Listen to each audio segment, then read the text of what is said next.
Sobat Tani, di sini saya akan menjelaskan tentang asumsi dan implikasi pembelajaran orang dewasa. Apa sih asumsi itu?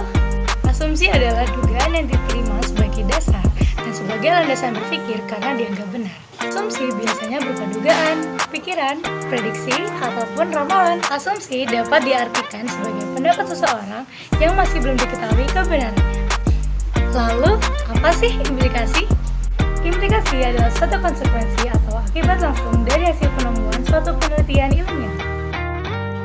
Asumsi dan implikasi pembelajaran orang dewasa. Yang pertama, butuh mengetahui suatu hal.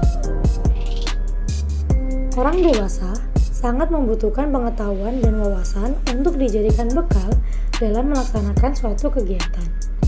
Sebelum melakukan kegiatan, tentunya orang dewasa butuh sebuah materi untuk dijadikan landasan dan dasar agar mendapatkan hasil yang maksimal. Implikasinya adalah mereka membutuhkan wawasan untuk melakukan kegiatan di lapangan. Yang kedua, konsep diri.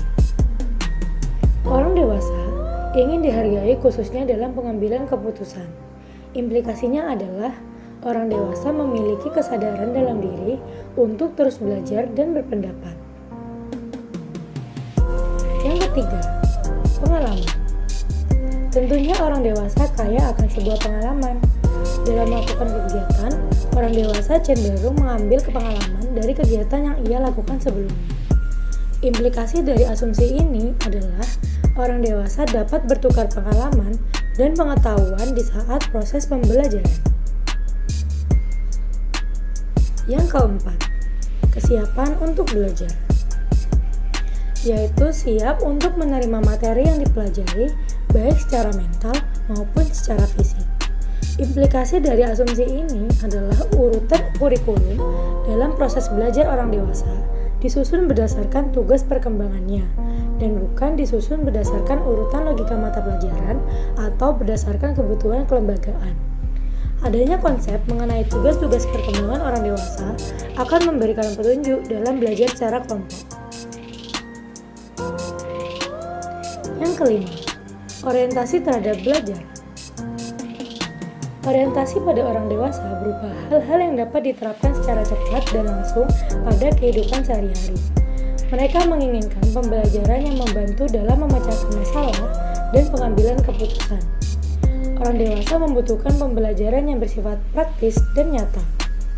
Implikasinya adalah para pendidik orang dewasa bukanlah sebagai guru pengajar, melainkan sebagai pengarah dan pemberi solusi kepada orang dewasa dikarenakan orang dewasa berorientasi terhadap masalah yang sedang mereka hadapi. Yang keenam, motivasi. Motivasi adalah sebuah faktor internal yang ada dalam diri orang dewasa. Motivasi tersebut biasanya muncul dari kepuasan pribadi seperti saat mereka telah berhasil dalam melakukan kegiatan. Mereka akan termotivasi untuk lebih meningkatkan kualitas diri dan menghasilkan hasil tani yang optimal. Implikasinya adalah orang dewasa membutuhkan motivasi dan dukungan dalam belajar. Dalam hal ini, peran penyuluh dibutuhkan sebagai pemberi motivasi agar mereka tetap semangat dalam melakukan kegiatan belajar mengajar.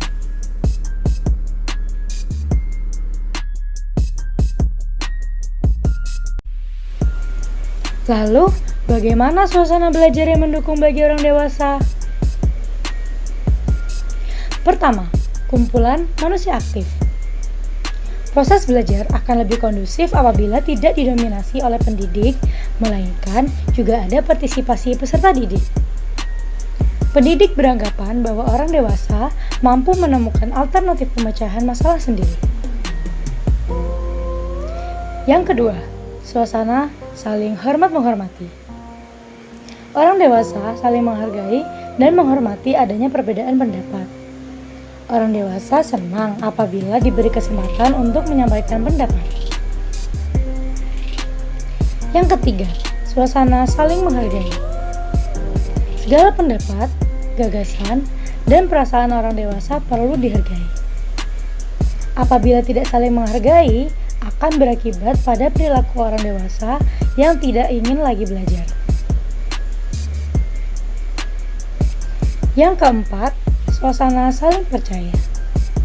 Kepercayaan harus muncul dari kedua belah pihak. Peserta didik memiliki kepercayaan terhadap pendidik. Dan yang terakhir, pendidik memiliki kepercayaan bahwa peserta didik mampu mengikuti kegiatan pembelajaran dengan baik.